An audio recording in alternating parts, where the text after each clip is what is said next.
finance.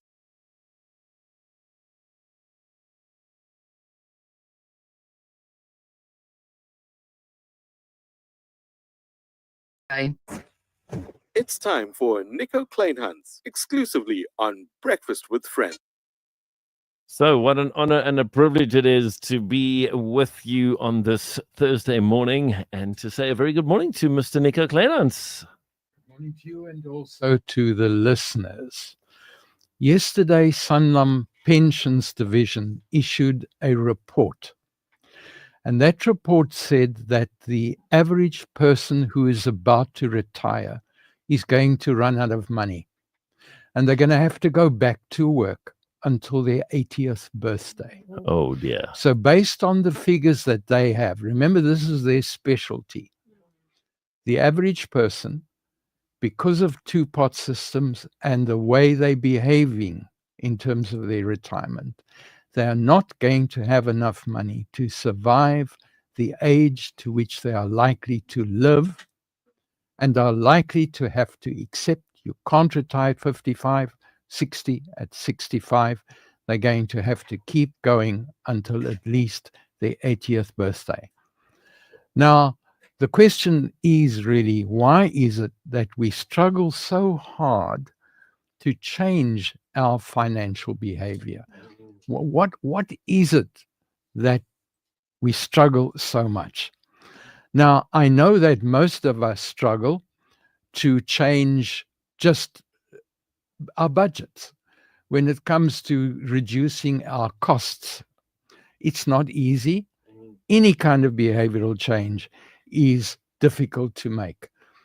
So it's always a tough assignment to say to a new client, or even if you're working on your own finances, how do I cut my expenditure? Because we get into patterns of behavior, and any way of trying to make an adjustment becomes difficult. Now, in our industry, we've got to take part of that blame. Because you see, the documents that we put out there are complex. They're very technical. We speak a foreign language. Even though we use English, we use terms that the average person in the street does not use. And when we present a 7-page document, when we could have done a 1-paragraph summary, the average client is not going to read that document. And so we make the problem more difficult. And certainly, I am struck as a financial planner to seeing how often people put off making decisions just because they're already struggling to make decisions, and then we are making it more complex by throwing terms and challenges at them.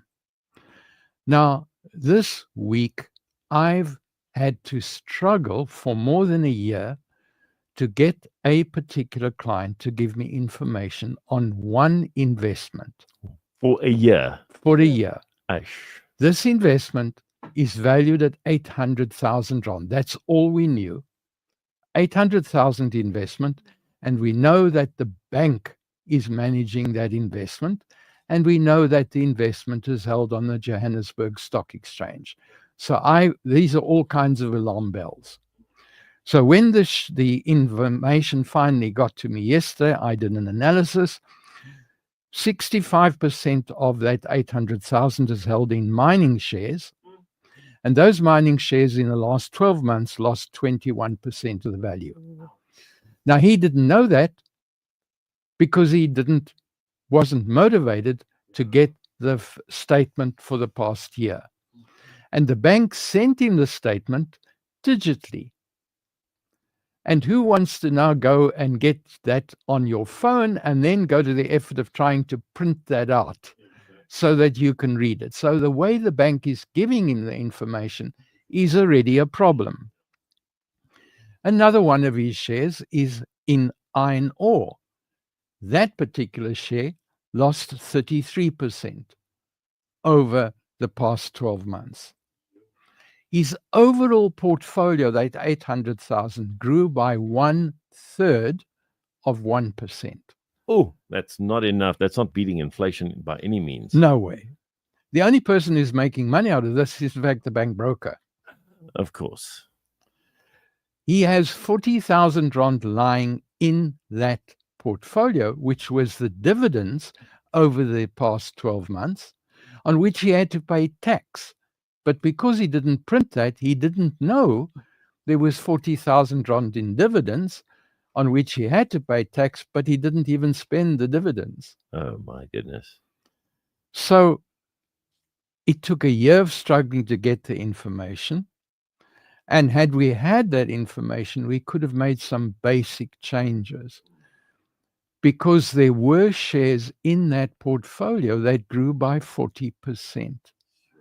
And we could have made basic changes and been 80,000 rand better off today, even if we'd made changes 6 months ago. Wow. So there are times when you have to listen to your financial advisor, or at least read the information that is put there, because you're going to outlive your money if you don't take those kind of advices that you need to take.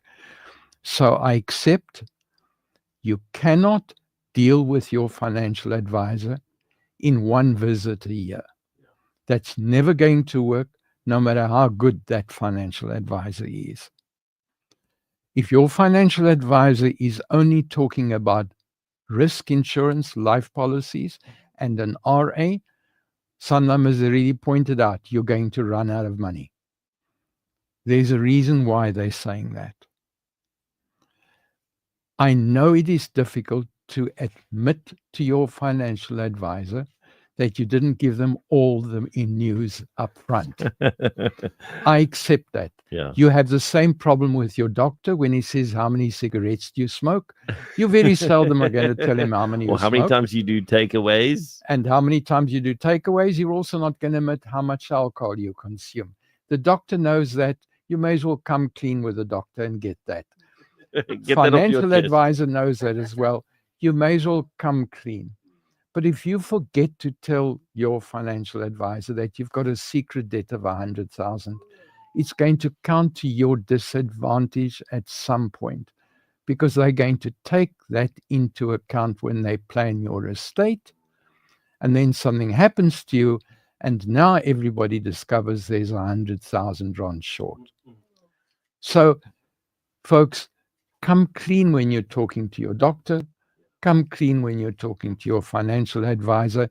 There's nothing you can say to those two categories of people that are going to surprise them. They've heard all the stories before. They know how to deal with it, and they're not going to throw stones at you. But let's move on. Let's try and get our states in order so we can achieve the goals that our family needs to achieve. What? Last question. Yes. We're getting to the end of January. That's the longest 6 weeks of the year. We're all about to be paid today or tomorrow. Yeah. So at least from here onwards, it's going to become easier. We've had the bad news Yes. and the running out of money. It's going to become easier now. But with regard to just that financial planning and that, my thing is, I need to take time. I need to make time, because that's the thing. We often say to ourselves, oh, but I didn't have time. I didn't have time. It's not about that. It's about making time. And even if you need to put in a day's leave, do it, because it's going to be so worth your while. And obviously make sure that you're chatting to an authorized financial planner. Exactly. Oh, yes. That's really key. important. Yeah. Nico, thank you so much for your time, sir. Always great to chat to you. And we wish you and all the rest the best. Nico Kleynhans, thank you for your time, sir. Sure. Thank you.